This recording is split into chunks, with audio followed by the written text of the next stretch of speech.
तो हमारा principal of tacheometry और you can say principle of stadia tacheometry क्या था हमारा?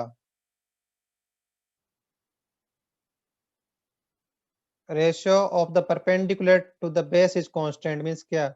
उसकी डिस्टेंस और स्टाफ इंटरसेप्ट का रेशियो कांस्टेंट रहेगा। और इज इक्वल्स टू कितना होगा रेशियो? ये हाफ कोट बीटा बाई 2। अगर मान लो कि मेरा एंगल बीटा बाई 2 है,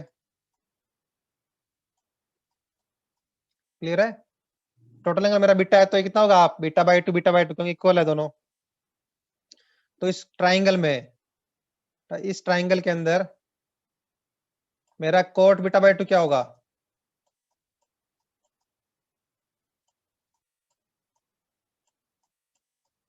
is equals to OC2 divide by A2C2। क्या बोल सकते हैं इसको? हाफ ऑफ ये बेटा क्या रहेगा? Half of A2B2। क्लियर है सबको?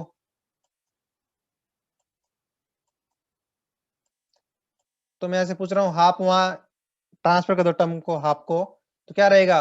OC2 divide by A2B2 equals to क्या रहेगा? Half quote beta by 2। Clear है सभी को? कैसे आए? ट्राइंगल OA2C2 के अंदर कोट थीटा बेटा क्या होता है? Base upon perpendicular.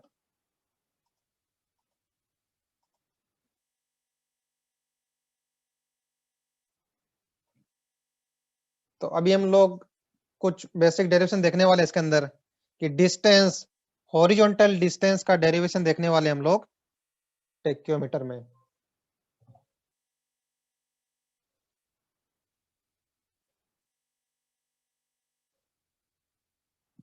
तो हम लोग हॉरिजॉन्टल साइड का केस ले रहे हैं एक बार।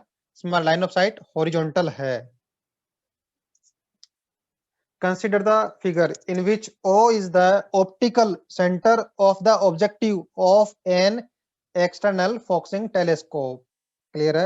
Let capital A, capital C, capital B the points cut by the three line of sight corresponding to three wires. Clear है? Upper stadia wire, lower stadia wire and crosshair. और आपको पता है ये बेटा, ये डायग्राम के अंदर ओ क्या है? ऑप्टिकल सेंटर ऑफ ऑब्जेक्टिव है। Upper stadia wire, lower stadia wire and cross hair. इन दोनों के बीच डिफरेंस क्या रहता है? Upper stadia wire lower stadia wire के बीच में difference on the staff readings क्या रहेगा? स्टाफ इंटरसेप्ट एस रहेगा। इसके अलावा क्या क्या है? स्मॉल ए बी सी क्या बन रहे आपके? जो स्टेडी डायफ्राम है उसमें टॉप, बॉटम एंड एक्जियल जो आपके हेयर हैं वो किसको रिप्रेजेंट कर रहे हैं? स्मॉल ए बी सी की पोजीशन को इंडिकेट कर रहा है। स्मॉल आई बेटा क्या है? Interval between the stadia hairs, और you can say stadia interval. Stadia interval ये कब है? जब आप स्टाफ को साइट कर रहे हो और स्टाफ पे वो जो upper stadia wire lower stadia wire कहाँ इंडिकेट कर रहे हैं, तो उनके कोरस्पॉन्डिंग जो रीडिंग है उनके बीच का डिफरेंस क्या रहेगा? Staff intercept. और जो एक्चुअल में जो आपके स्टेडिया हेयर्स हैं, upper stadia hair lower stadia hair, तो उनके जो स्टेडिया डायफ्राम के ऊपर है, तो वो इंटरवल क्या कहलाएगा? Stadia interval. क्लियर है सभी को?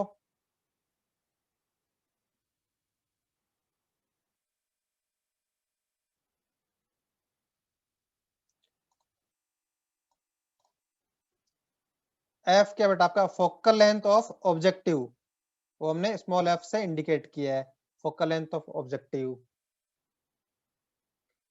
और कुछ चीजें इसमें रह गई। ये आपकी वर्टिकल एक्सिस ऑफ इंस्ट्रूमेंट है, उसकी डिस्टेंस आपके ऑप्टिकल सेंटर से कितना है? स्मॉल डी है। क्लियर है? और F1 F2 क्या है? ये जो आपका ऑब्जेक्ट है जहाँ स्टाफ होल्ड है, वहां की ऑप्टिकल सेंटर से कितनी है? Small F1। क्लियर है? स्मॉल F2 क्या है? स्टेडी डायफ्राम की है ऑप्टिकल सेंटर से डिस्टेंस, स्मॉल F2। तो इस डायग्राम में आपको सभी टर्म्स पता होने चाहिए। स्मॉल आई क्या है? Steady interval. स्मॉल एस क्या है? Staff intercept.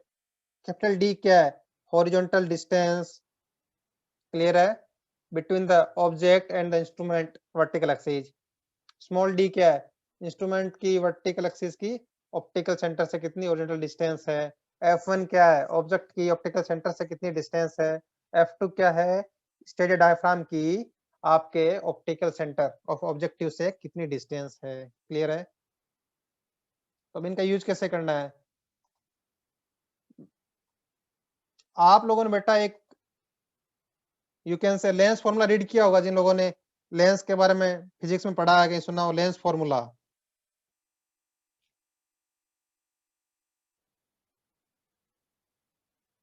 जिसने रीड नहीं किया कोई बात नहीं, ये हमारा बेटा लेंस फॉर्मूला होता है 1/f is equals to 1/f1 plus 1/f2।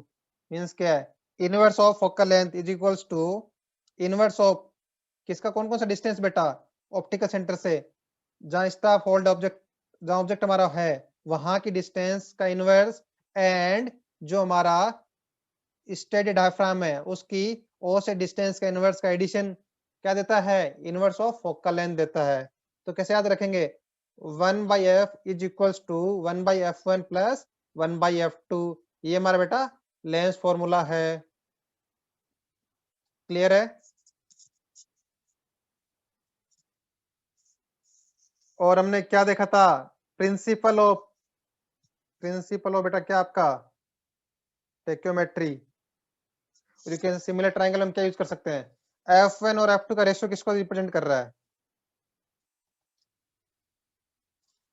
मैं आपसे पूछ रहा हूं इन दो ट्राइंगल में कौन कौन सा ट्राइंगल है, small A B capital O and capital O capital A capital B, दो ट्राइंगल में F1 और F2 का रेशियो क्या होगा बेटा, बता पा रहे हो? Triangle, this triangle and this triangle, इन दोनों ट्राइंगल में आपका F1 एंड F2 का रेशियो क्या है बेटा,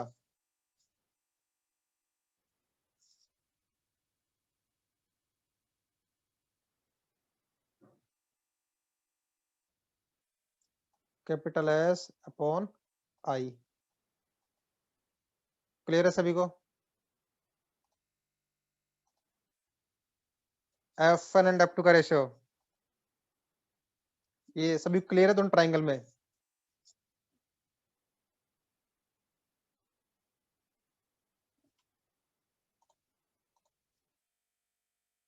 yes, capital A B divide by small A B, वो भी सही है। क्यों? क्योंकि ये एंगल दोनों में बेटा, एंगल दोनों में सेम एंगल है, ये एंगल दोनों में सेम एंगल है। क्लियर है? इस वजह से F1 डिवाइड बाय F2 क्या रहा, this capital A B divide by small A B, वो क्या है, capital S upon small I. तो यही हम लोग यूज करने वाले हैं, F1 और F2 का रेशियो। ये क्लियर है सभी को? कैसे आया? सेकंड हमारा क्या है, ये हमें लेंस फॉर्मूला बेटा, जिन्हें याद नहीं वो इसे याद रखेंगे, लेंस फॉर्मूला हमारा। क्लियर है? अब मैं लेंस फॉर्मूला में क्या कर रहा हूं, इस इक्वेशन को F एंड F1 से मल्टीप्लाई कर रहा हूं, F मल्टीप्लाई बाई F1 से पूरी इक्वेशन को मल्टीप्लाई कर रहा हूं। तो पहले मैंने जब LHS को मल्टीप्लाई किया F मल्टीप्लाई बाई F1 से, तो आपने क्या देखा, नीचे भी F है, तो F and F cancel out हो गए, तो क्या रहा आपका, इस पूरी इक्वेशन को बेटा मल्टीप्लाई किससे करना है, F मल्टीप्लाई बाई F1 से। यहाँ करो, F से अब कैंसिल आउट क्या रहेगा, F1 रहेगा, यहाँ पे क्या होगा, नीचे F2 है तो कुछ कैंसिल आउट नहीं, ऊपर क्या रहेगा, F multiply by F1 divide by F2 रहेगा। क्लियर है? थर्ड में क्या है, डिवाइड में F1 है तो ऊपर F1 कैंसिल आउट हो जाएगा, क्या रहेगा, ओनली स्मॉल f बचेगा वहां पे। तो किसी को डाउट है यहाँ पे? सबसे पहले हमने क्या लिया है, ट्राइंगल से F1 F2 का रेशियो फाइंड आउट किया, उसके बाद हमने लेंस फॉर्मूला लगाया, फिर लेंस फॉर्मूला को हमने F1 से मल्टीप्लाई किया है। ऐसा क्यों कर, यहाँ पे आप लोग आगे समझोगे कि हम F1 क्यों निकाल रहे हैं। अब क्या करोगे इस फॉर्मूला में, F1 डिवाइड बाई F2 क्या करोगे, रिप्लेस कर दोगे किस चीज से, जो हमने पहले रेशियो फाइंड आउट किया है, S अपॉन आई से।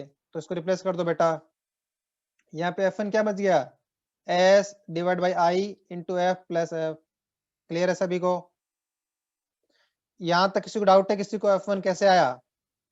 मैं आगे आपको डायग्राम एक चीज सिखाने वाला हूं कि कैपिटल डी डिस्टेंस क्या है। मुझे बताओ यहाँ पे आप लोग, ये कैपिटल डी डिस्टेंस क्या होगा?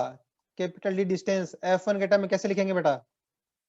इस डायग्राम में देख पा रहे हो, capital D distance, horizontal distance between vertical axis of instrument and the object. ये किस दो पोर्शन में आप ब्रेक कर सकते हो? F1 plus small D. Clear है? इसीलिए हम लोग वहां पे F1 फाइंड आउट कर रहे थे।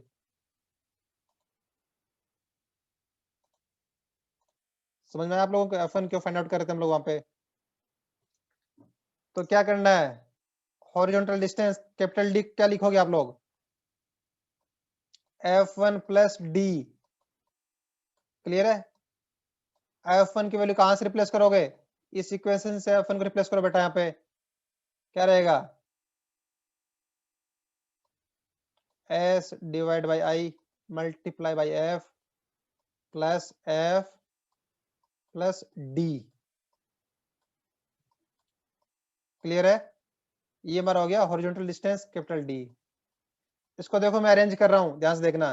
Capital D is equals to small F divide by small I multiply by S plus F plus D.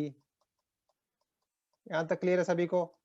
अब क्या आपने देखा होगा, कुछ टर्म्स को हम लोग कुछ नाम देते हैं। Small F upon small I को हम क्या नाम देंगे? के देंगे।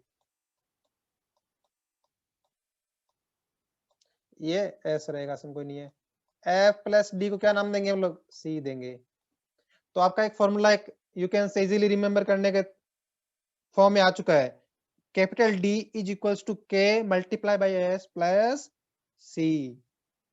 के को हमने क्या नाम दिया? Multiplying constant. याद रखना बेटा, के क्या मेरा? Multiplying constant. मल्टीप्लाइंग कांस्टेंट आपका के रहेगा।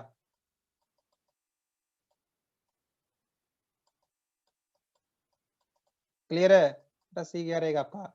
Additive constant.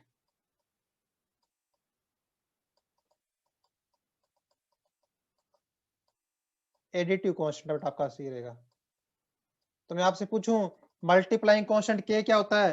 F divide by I, focal length of objective divide by stadia interval.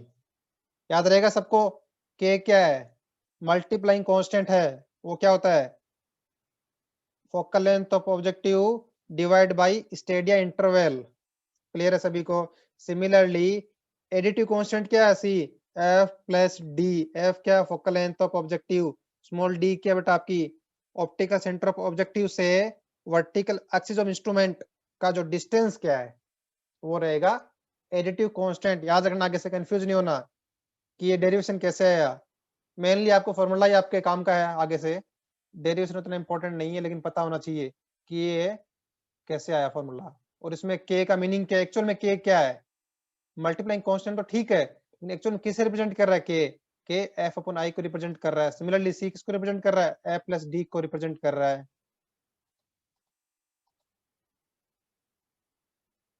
Clear आपको? अब बेटा आपका एक टर्म है डिटर्मिनेशन ऑफ कांस्टेंट के एंड सी। आपको कांस्टेंट के एंड सी फाइंड आउट करने हैं, तो उसके दो मेथड है। तो हम सबसे पहले मेथड 1 डिस्कस कर रहे हैं, और मेथड 2 जो आपका एक प्रैक्टिकल भी है। जो बेटा मेथड 2 आपका प्रैक्टिकल है वो आपको परफॉर्म करना है कैंपस के अंदर, कि उसमें आपको K and C you can say multiplying constant and additive constant की आपको वैल्यू फाइंड आउट करनी है। तो पहला मेथड देख रहे हैं हम लोग। फर्स्ट मेथड क्या है? In this method the additive constant C, जो कि एक्चुअल में एफ प्लस डी है, is measured from the instrument. हम लोग एडिटिव कांस्टेंट को इंस्ट्रूमेंट से ही मेजर कर लेंगे, और क्या करेंगे? मल्टीप्लाइंग कांस्टेंट को हम लोग फील्ड पे कंप्यूट करेंगे ऑब्जर्वेशन से। क्लियर है? सेकेंड मेथड में क्या है? हम लोग दोनों ही कांस्टेंट को फील्ड मेजरमेंट, जो हम लोग फील्ड में जो मेजरमेंट करेंगे उनकी हेल्प से कैलकुलेट करेंगे हम सेकंड मेथड में। फर्स्ट मेथड में क्या है? एडिटिव कांस्टेंट को हम लोग इंस्ट्रूमेंट से ही मेजर कर लेंगे, एंड एडिटिव कांस्टेंट हो गया हमारा मेजर इंस्ट्रूमेंट पे ही, और हम लोग मल्टीप्लाइंग कांस्टेंट को ग्राउंड पे कुछ ऑब्जर्वेशन कुछ लेंगे, उनकी हेल्प से हम लोग मेजर करेंगे मल्टीप्लाइंग कांस्टेंट को। तो आपको पता है आपका बेटा लेंस फॉर्मूला क्या है? ये आपका लेंस फॉर्मूला है। पहला स्टेप क्या बोल रहा है? Focus the instrument to a distance object and measure along the telescope the distance between the objective and cross hair. Telescope के अलोंग आपको ऑब्जेक्टिव एंड क्रॉस हेयर के बीच का डिस्टेंस मेजर कर लेना, कितना डिस्टेंस है। तो इससे बेनिफिट क्या हो रहा है? एक टर्म देखना यहाँ पे, डिस्टेंस ऑब्जेक्ट, इसका मतलब क्या है कि जो आपका ऑब्जेक्ट है वो काफी ज्यादा दूर है, उसको आपको साइट करना है, फोकस करना है। क्लियर है? इसका मतलब क्या होगा बेटा, मुझे बताओ जल्दी। ऑब्जेक्ट का डिस्टेंस ऑप्टिकल सेंटर से वो क्या था बेटा? F1 था या F2 था? ऑब्जेक्ट का डिस्टेंस, और यू कैन से जहां मैंने स्टाफ होल्ड किया है उस पॉइंट का डिस्टेंस ऑप्टिकल सेंटर से क्या था? F1 था या F2 था? Mostly are saying F1। Clear है? सही है, सभी F1 था। तो अगर मान लो मेरा F1 की वैल्यू काफी ज्यादा है, मीन्स लिखा ना डिस्टेंस ऑब्जेक्ट मतलब जो काफी ज्यादा दूर ऑब्जेक्ट है उसको साइट करना है, तो F1 मेरा काफी ज्यादा है। तो बेटा 1/F1 क्या होगा मेरा? अगर मेरा F1 की वैल्यू काफी हाई है तो मेरा 1/F1 यू कैन से इनवर्स ऑफ F1 क्या होगा? काफी ज्यादा कम होगा। क्लियर है सभी को? यू कैन से नेगलेक्ट के बराबर होगा। तो उस केस में क्या होगा? अगर मैं F1 को नेगलेक्ट कर दूं, F1 को नहीं, 1/F1 को नेगलेक्ट करेंगे बेटा, F1 तो काफी ज्यादा है वैल्यू F1 की, तो 1/F1 नेग्लिजिबल वैल्यू होगी, तो हम 1/F1 टर्म को नेगलेक्ट कर दे रहे हैं। क्लियर है? नेगलेक्टिंग दिस टर्म्स। तो इसमें से हमारा क्या होगा? F इज इक्वल टू बेटा क्या होगा इस केस में? वो F2 के इक्वल हो जाएगा हमारा, F is equal to F2। Clear है सभी को? F इज इक्वल टू हमारा F2 हो जाएगा। तो बेटा फोकल लेंथ ऑफ ऑब्जेक्टिव क्या हो जाएगा हमारा? F2। हमारा F2 क्या है? O एंड किसके बीच का डिस्टेंस है? स्टेड या डायफ्राम के बीच का डिस्टेंस है। तो क्या बोल रहा है, आप क्या करोगे? O एंड स्टेड या डायफ्राम के बीच का डिस्टेंस मेजर कर लोगे, तो वही क्या होगा हमारा? फोकल लेंथ को बताएगा। The distance D between the instrument axis and the objective is variable in the case of external focusing telescope, being greater for short sight and the smaller for long sight। अगर आपका site छोटा सा, you can से short site है, तो उस case में आपकी डी की वैल्यू ज्यादा होगी, और and vice versa, long site है तो डी की वैल्यू स्मॉल होगी। It should therefore be measured for average site. Short site और लॉन्ग साइड दोनों का एवरेज ले लेंगे, तो उस केस में हम डी का वैल्यू मेजर कर लेंगे। इससे क्या हमारे पास एफ की वैल्यू आ गई, स्मॉल एफ की वैल्यू, और स्मॉल डी की वैल्यू आ गई। इसका मतलब क्या है, हमारे पास एडिटिव कांस्टेंट की वैल्यू आ गई।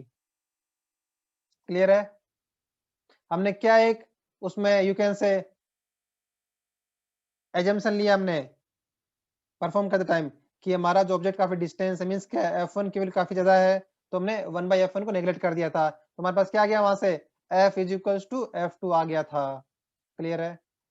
उसके बाद क्या है, अगर मेरे पास एडिटिव कांस्टेंट आ चुका है तो मल्टीप्लाइंग कांस्टेंट में कैसे फाइंड आउट करूंगा? हमें फॉर्मूला पता ना, इसका डेरिवेशन किया हमने अभी, D is equal to KS plus C। यहाँ पे K क्या होगा? D minus C divide by S। ये स्टाफ इंटरसेप्ट है। D क्या है? हॉरिजॉन्टल डिस्टेंस है D। C क्या है? एडिटिव कांस्टेंट है बेटा। अब इस क्वेश्चन में क्या करो, आपको C मालूम है, अगर आप D एंड स्टाफ इंटरसेप्ट पता लग जाए तो आप लोग वहां से K निकाल सकते हो। तो क्या करोगे? To calculate the multiplying constant K, measure known distance D। मान लो कि यहां से 100 मीटर दूर पे आपका एक पॉइंट है जहां पे आपने स्टेशन लिया, वहां पे आपने स्टाफ होल्ड किया, और इस पॉइंट पे आपने इंस्ट्रूमेंट स्टेशन सेटअप किया, और आपने ये डिस्टेंस मेजर की टेक्योमीटर से, यू कैन से। तो डिस्टेंस डी है मेरी कितनी है एक्चुअल में? 100 मीटर थी, मुझे मालूम है 100 मीटर डिस्टेंस है वो। क्लियर है? और वहां पे मेरा स्टाफ इंटरसेप्ट कितना दिखा रहा है, दोनों वायर, ये वैल्यू है, इसकी वैल्यू ये भी पता लग जाएगी स्टाफ पे। तो मुझे डी नॉन है, एस की वैल्यू नॉन है, सी मुझे पहले से पता है, तो मैं यहाँ से क्या कर सकता हूँ, मल्टीप्लाइंग कांस्टेंट के निकाल सकता हूँ। क्लियर है सभी को? सेकंड मेथड जो बहुत सिंपल है और जो हमें परफॉर्म भी करना है कैंपस में और काफी इजी है। तो बेटा इसमें क्या मैंने दिखाया कि इसमें आपको दोनों मेजरमेंट ही फील्ड से लेने हैं। तो आपको फॉर्मूला पता है, D is equals to multiplying constant multiply by staff intercept plus additive constant, ये आपको पता है। और हमने क्या देखा मेथड में, क्या है, दोनों ही वैल्यू हम लोग फील्ड ऑब्जर्वेशन से डिटरमाइन करेंगे। तो पहले क्या करना है, एक लाइन है मेजर करना है about 200 metre long on fairly level ground, and वहां पे क्या करना है, ड्राइव पे कितने इंटरवल पे, 50 मीटर इंटरवल पे हमें पैक्स वहां पे इंसर्ट करने हैं। Keep the staff on the packs and observe the corresponding staff intercept with horizontal side. मतलब क्या दिखा रहा है, आपकी ये लाइन है कितने मीटर की लॉन्ग, 200 मीटर की लॉन्ग होनी चाहिए अबाउट, कोई फिक्स रूल नहीं, इतना ही होना चाहिए, अराउंड 200 मीटर लॉन्ग होनी चाहिए। मान लो कि आपने इंस्ट्रूमेंट ऐसा सेटअप कर रखा है और 50 मीटर पे आपने पैक्स इंसर्ट कर रखे हैं। क्लियर है? ये कितना, 50 मीटर, 100 मीटर, 150 मीटर, 200 मीटर। तो आपने क्या करा कि आपने मान लो कि स्टाफ यहाँ होल्ड किया, पहला ऑब्जर्वेशन लिया यहाँ पे आपने, ये डिस्टेंस D1 मान लो इसको मैं, D1 कितना बेटा आपका 100 मीटर, आपको पता है ये तो। क्लियर है? तो यहाँ पे जो आपका स्टाफ इंटरसेप्ट कितना था, जब आपने स्टाफ को साइट किया तो उसमें अपर स्टेडिया वायर जो स्टाफ इंडिकेट कर रहा है, लोअर स्टेडिया वायर जो इंडिकेट कर रहा है, उन दोनों स्टाफ के रीडिंग का डिफरेंस क्या है, वही तो बेटा आपका स्टाफ इंटरसेप्ट है। ये मान लो S1 जो आपको पता लग गया। सिमिलरली मान लो आपने यहाँ पे रीडिंग ली, नेक्स्ट रीडिंग, इसको मैंने बोल दिया D2, जो कितना मेरा बेटा 150 मीटर है।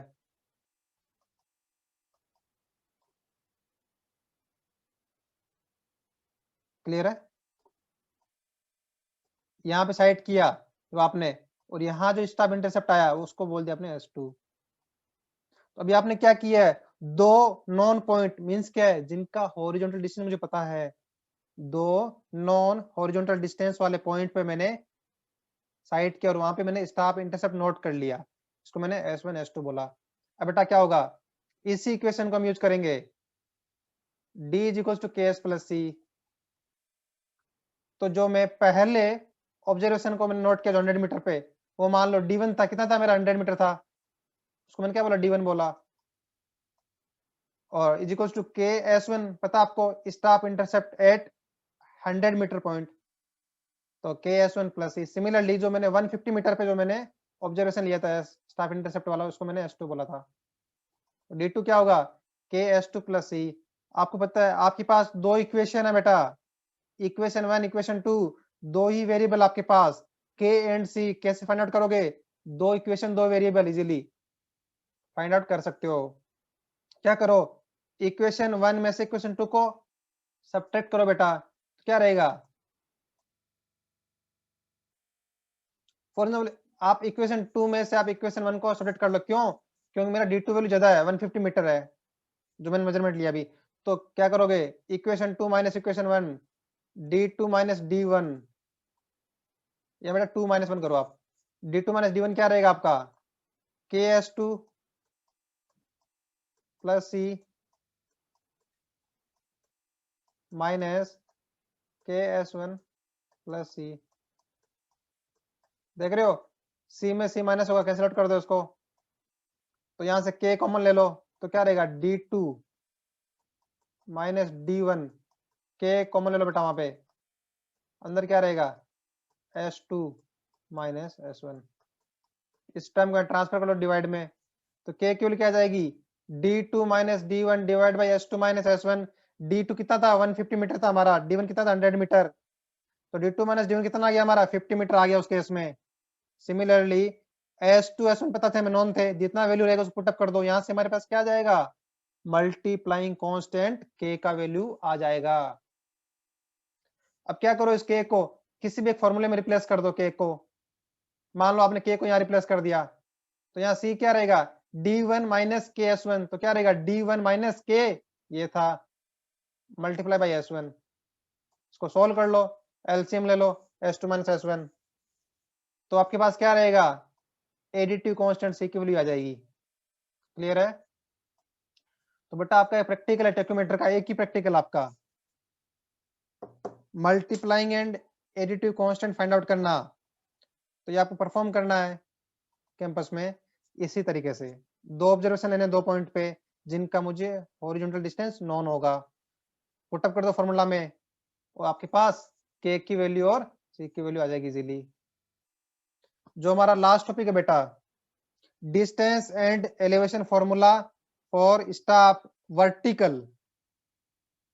लाइन ऑफ साइट हमारी क्या है, इंक्लाइन लाइन ऑफ साइट हमारी, और इसी के बेसिस पे आपके न्यूमेरिकल रहेंगे। लास्ट टॉपिक हम डिस्कस कर रहे हैं। ये तो पता लग गया हमें लाइन ऑफ साइट हमारी इंक्लाइन है और स्टाफ हमारा कैसा है बेटा, वर्टिकल है। क्लियर है? तो हम पहला केस ले रहे हैं जब हमारा line of site inclined upward है। क्लियर है सभी को? और स्टाफ हमारा वर्टिकल है। कुछ चीज देखो बेटा, आपका P क्या है, इंस्ट्रूमेंट स्टेशन है। आपका Q क्या है, P इंस्ट्रूमेंट स्टेशन है बेटा आपका। Q आपका ऑब्जेक्ट स्टेशन है, जहां पे आप स्टाफ को होल्ड कर रहे हो। स्टाफ किस कंडीशन में, अभी स्टाफ वर्टिकल कंडीशन में बोला गया है। लाइन ऑफ साइट हमारी इंक्लाइन अपवर्ड है और स्टाफ हमारा वर्टिकल है। उसके अलावा टर्म्स क्या है, M क्या है, पोजीशन ऑफ इंस्ट्रूमेंट एक्सिस है। M is equal to position of instrument axis. Clear है? O क्या है, optical centre of objective. ABC क्या है, point corresponding to the reading of 3 cross hair, ये वाले। इसमें कौन कौन से हैं, upper stadia, lower stadia and आपका क्रॉस एयर, 3 एयर वही है। स्टाफ इंटरसेप्ट आपको पहले से मालूम है, upper stadia hair and lower stadia hair के बीच का डिफरेंस। आई क्या है, स्टेडिया इंटरवल। थीटा क्या, inclination of the line of site from horizontal, inclination of line of site from the horizontal. Clear है? वो आपका थीटा है। सिमिलरली एल क्या है, length measured along the line of site. L क्या है, जो आपका इंस्ट्रूमेंट एक्सिस से लेंथ है स्टाफ का along the line of site. अगर मेरा लाइन ऑफ साइट इंक्लाइन है तो लेंथ भी मेरी इंक्लाइन लेंथ होगी। डी क्या है, हॉरिजॉन्टल डिस्टेंस, ये पहले से पता आपको, इंस्ट्रूमेंट एक्सिस से आपके स्टाफ स्टेशन की हॉरिजॉन्टल डिस्टेंस है डी। वी क्या है, vertical intercept at Q between the line of sight and the horizontal line. आपकी जो लाइन ऑफ साइट है वो स्टाफ पे जहां इंटरसेक्ट कर रही है, आप क्रॉस सेट जहां इंडिकेट कर रहा है उसकी, और जो आपका क्या है हॉरिजॉन्टल एक्सिस जहां था वहां के बीच का वर्टिकल डिफरेंस है बेटा, ये हाइट। इसको मैंने वी से इंडिकेट किया है। सिमिलरली आर क्या है, central hair reading, and beta क्या है, angle between the two extreme rays corresponding to stadia wire. जो आपके अपर स्टेडिया हेयर है, लोअर स्टेडिया हेयर है, उनके कोरस्पॉन्डिंग जो आपकी रेज है वो आपने ओ ए डेस और ओ बी डेस से आप रिप्रेजेंट कर रहे हैं उसको। तो आपने केस क्या देखा, पहला बात आपका स्टाफ वर्टिकल है, वर्टिकल है। क्लियर है? लाइन ऑफ साइट इंक्लाइन है। और ये जो टर्म्स आप बेसिक यूज कर चुके हो पहले, डी क्या है, पी क्या है, क्यू क्या है, एम क्या है, ओ क्या है बेटा आपका, ए बी सी क्या है। तो मेरा लाइन ऑफ साइट इंक्लाइन है बेटा और स्टाफ मेरा वर्टिकल है। तो क्या करना पड़ेगा, इसका मुझे कंपोनेंट लेना पड़ेगा perpendicular to the line of sight. Clear है? अगर मान लो, ध्यान से देखना बेटा, इसको ध्यान से देखना, ये डिस्टेंस स्टेडिया हेयर के बीच डिस्टेंस थी ना ये वाली, इसको क्या बोलते थे स्टाफ के ऊपर, स्टाफ इंटरसेप्ट बोलते थे। स्टेडिया हेयर के बीच की distance upper and lower on the staff, उसे क्या बोलेंगे, स्टाफ इंटरसेप्ट बोलेंगे बेटा। अगर जो आपका लाइन ऑफ साइट मान लो थीटा एंगल पे है, लाइन ऑफ साइट आपका थीटा एंगल पे, क्लियर है, line of site theta angle पे आपके हॉरिजॉन्टल से, यू कैन से axis, horizontal axis of instrument से। जब आपका थीटा एंगल पे है, अगर बेटा एंगल थीटा है, तो मैं आपसे पूछ रहा हूं ये एंगल कितना होगा, समझ पा रहे हो? अगर मेरा line of site theta angle पे हॉरिजॉन्टल से है तो मेरा स्टाफ जब मेरा वर्टिकल पोजीशन में है और जब मेरा स्टाफ नॉर्मल पोजीशन में करूंगा मैं लाइन ऑफ साइट के, तो उनके बीच कितना एंगल बनेगा? ध्यान से देखो बेटा, अगर मेरा एंगल थीटा है तो एंगल कितना है? 90 है। तो मेरा एंगल कितना होगा बेटा? ये वाला एंगल 90 माइनस थीटा।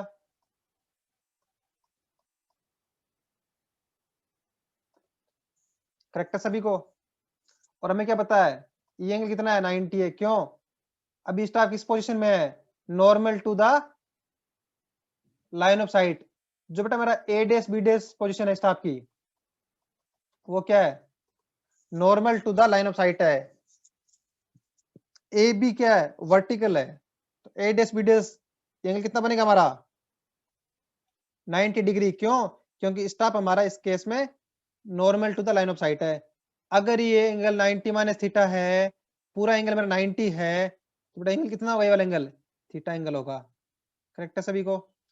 अगर ये एंगल थीटा है तो ये भी एंगल थीटा होगा, अपोजिट एंगल है। क्लियर है? अगर ये एंगल थीटा है, दो लाइन इंटरसेक्ट कर रही है, तो ये एंगल थीटा है, तो ये भी एंगल क्या होगा? थीटा होगा। क्लियर है सभी को? तो पता लगा लोगों आपको सबको? डाउट तो नहीं किसी को कि एंगल थीटा कैसे आया मेरा? जब मेरा स्टाफ वर्टिकल कंडीशन में है, जब मैं उसको नॉर्मल में ले आऊंगा तो कितना एंगल मूव करेगा? थीटा एंगल मूव करेगा बेटा। क्लियर है? एंगल थीटा कैसे आया? समझ में आ गया सभी को? अब ध्यान से देखो बेटा, ये मेरा क्या था? ये डिस्टेंस मेरी एल थी। एल क्या बेटा मेरा? इंक्लाइंड डिस्टेंस है एल की वैल्यू। तो मैं आपसे पूछ रहा हूं, अगर मेरी ये वैल्यू एल है, सही है यहां तक?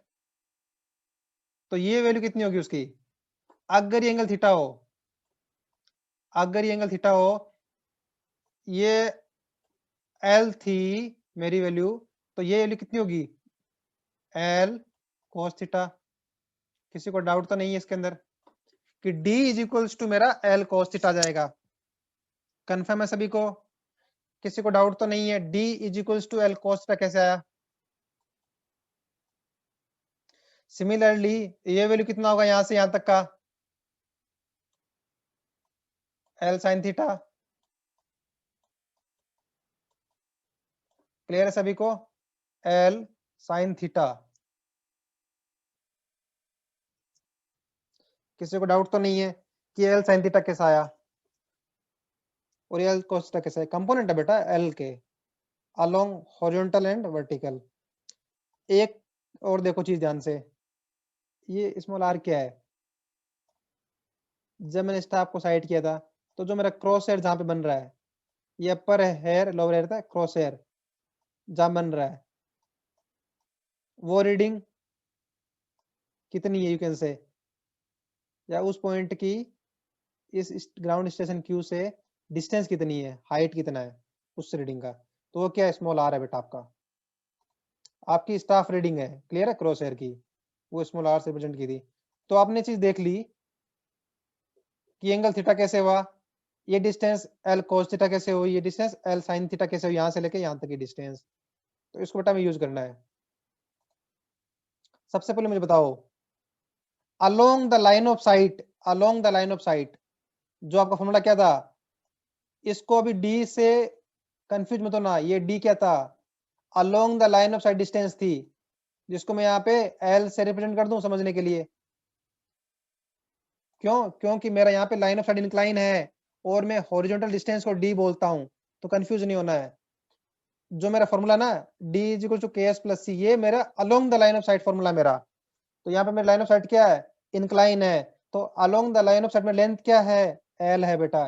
इसलिए क्या होगा? एल इज इक्वल टू के एस प्लस सी, टेक्योमेट्रिक फॉर्मूला मेरा। फिर क्या था मेरा? डी इज इक्वल टू क्या था? L cos theta. Put up करो इसको। और बेटा एक चीज देखो, यहाँ पे हमने के एस प्लस सी में एस का वैल्यू क्या लिया था, ध्यान से देखना। अगर मेरा ये वैल्यू ए टू बी, ये डिस्टेंस एस थी, इसका कंपोनेंट लो एस का, along the A dash B dash क्या रहेगा बेटा? S cos theta. समझ रहे हो, एस कोस थीटा। कैसे याद करोगे, ऐसा बन रहा है, ये आपका ए डैश, ये आपका ए था, ये बी था, ये आपका बी डैश पॉइंट था, ये एंगल थीटा था आपका। तो मैं बोल रहा हूँ कि अगर ए बी की वैल्यू मेरी एस है, कैपिटल एस है, यू कैन से ये स्मॉल एस, तो मेरा ए डैश बी डैश कितना होगा, कॉमन सेंस लगाओ बेटा, इस लाइन को यहां तक मूव करके लाओ, इस लाइन को यहां पे रिप्लेस करो ट्रांसफर करके, क्लियर है, एंगल सेम रहेगा, एंगल थीटा एंगल रहेगा अभी भी, क्योंकि मैंने इस लाइन को पैरेलल मूव करा है, तो एंगल थीटा ही रहेगा ये दोनों लाइन के बीच का। अगर ये मेरा इसका वैल्यू एस है, एंगल थीटा है, तो बेटा इसका वैल्यू क्या रहेगा, बता सकता कोई मुझे, अगर ये वैल्यू एस थी मेरी, ए बी की वैल्यू, तो ये ए डैश बी डैश की वैल्यू बेटा क्या रहेगी, एस कोस थीटा।